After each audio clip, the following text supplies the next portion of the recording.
Hello students, today we are going to discuss carbon dioxide as a fire extinguisher. So before starting, let's recapitulate the things that we have learned in our previous video. In previous video we were discussing about the firefighting or how fire can be controlled, and to control and extinguish the unwanted fire is called firefighting. And the substances which are used to extinguish fire are known as fire extinguisher. These are sand, water, carbon dioxide, etc.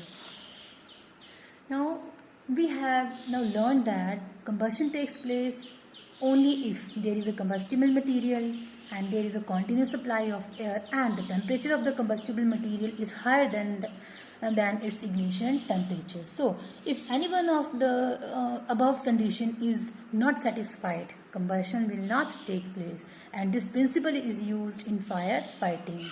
In any kind of fire, it is some combustible material which catches fire, and we must take precautions so that the relevant combustible substance does not get heated up to its ignition temperature.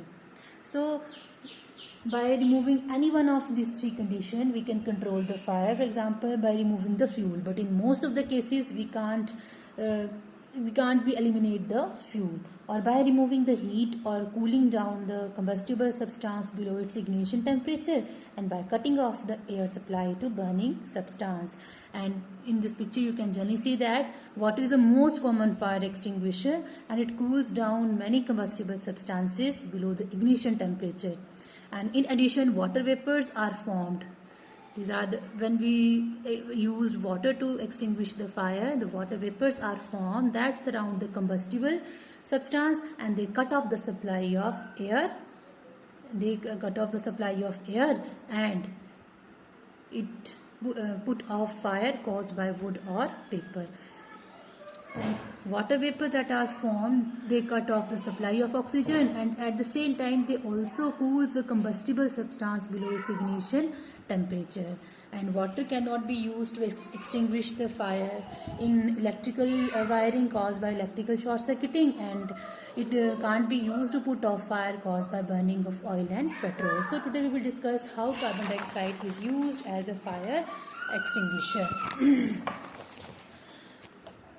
Carbon dioxide is the best fire extinguisher for fires involving electrical equipments and inflammable substances like petrol, oil and kerosene. And carbon dioxide is heavier than oxygen and surrounds a burning substance like a blanket, and it cuts off the supply of oxygen, hence the fire is extinguished. It can also be used to extinguish the fire caused by electrical equipments because it does not conduct electricity, and thus there is no danger of electrocution. Now the question arises, how can we get the supply of CO2 to extinguish fire? We get the supply of CO2 to extinguish fire from the fire extinguisher, and we can generally see the fire extinguishers in our schools, offices, godowns, hospitals, etc.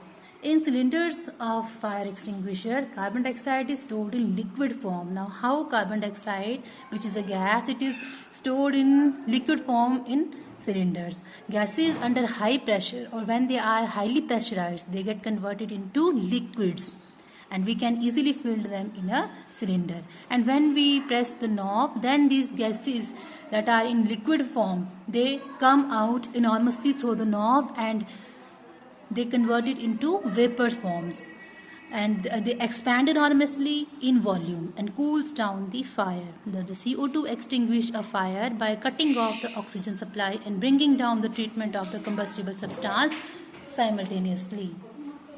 So there are generally foam type fire extinguisher or soda acid extinguisher. You can see the diagram of the foam type extinguisher, in which a metallic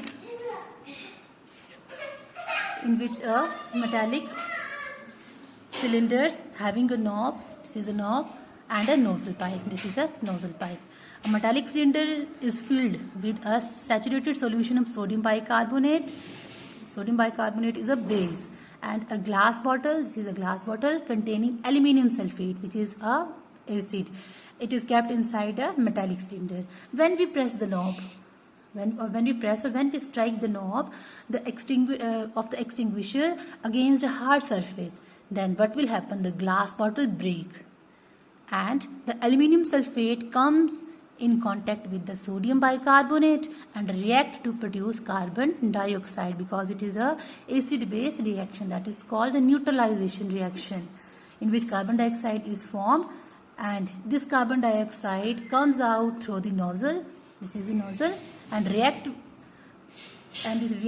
with it to produce carbon dioxide that surrounds the combustible substance or a burning material, and this fire extinguisher can be safely used to extinguish fire caused by electrical appliances and inflammable substances like petrol and diesel or kerosene.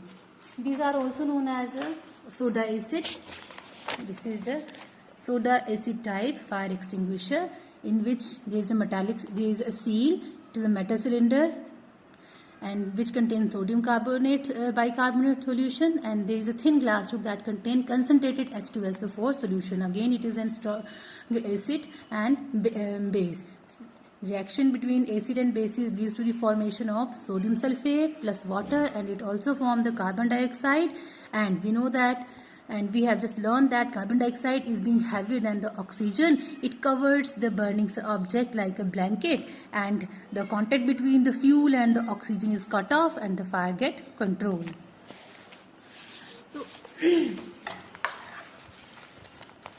we can also use the blanket to extinguish fire, but when the clothes of a person catch fire, the person should be covered with a blanket to cut off the supply of air, hence the fire get extinguished.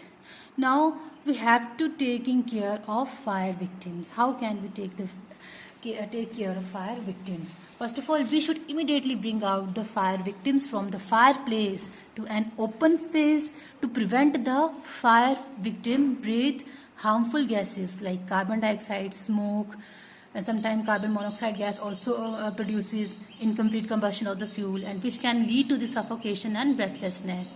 Secondly, we should pour water over the victim's body so that the body cools down below the ignition temperature, and hence the fire get extinguished from the water. Also prevent the formation of blisters on the skin of fire victim. And fourth one, again, can you also use water? We can also use the blanket to cover the body of the fire victim so that air supply cut off and fire get extinguished. And lastly, we should immediately call for an ambulance from the nearby hospital and send the fire victim to the hospital for further medical treatment. So we have some question on today's topic, and these are: explain how CO2 is able to control fire. What will you use to put off fire caused by electrical gadgets? Give reason. And why a person is covered with a blanket when the clothes of that person catch fire. Watch the video, write the answers. Thank you.